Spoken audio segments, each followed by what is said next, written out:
એ આતતાઈએ બખ્તિયાર ખિલજીએ તક્ષશિલા યુનિવર્સિટીને હળગાવી મારી. આપણા જેટલા પણ બ્રાહ્મણ બાળકો દેખાય, જેટલા સિદ્ધો દેખાય, જેટલા સંતો દેખાય, એના મસ્તકો ધડથી અલગ કરવાનું કામ ચાલુ કરી દીધું.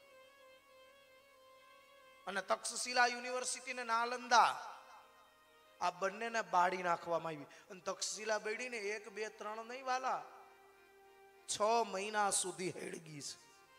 7 માળની.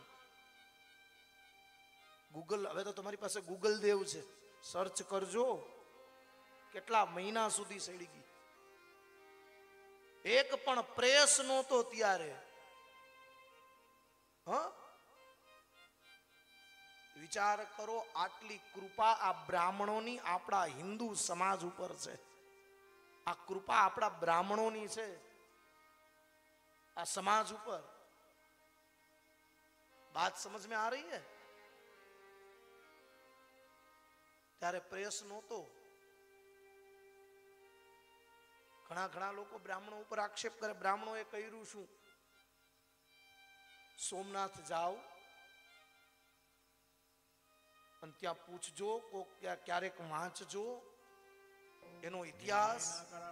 1 2 3 નહીં, 22 મણ જનોઈનો ભોગ બ્રાહ્મણોએ દીધો છે એ સોમનાથના મંદિરને બચાવવા માટે.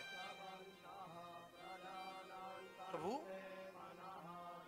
हमारे धर्म को, जो अपना एक एक गामड़े गामड़े वाला ब्राह्मण नो होत ने तो આપણે બધા જ કલમા પડતા હોત, આપણે બધા જ માથે જારીવારી ટોપી પહેરી લીધી હોત. બોલો जय श्री कृष्ण. हमारे धर्म में यह है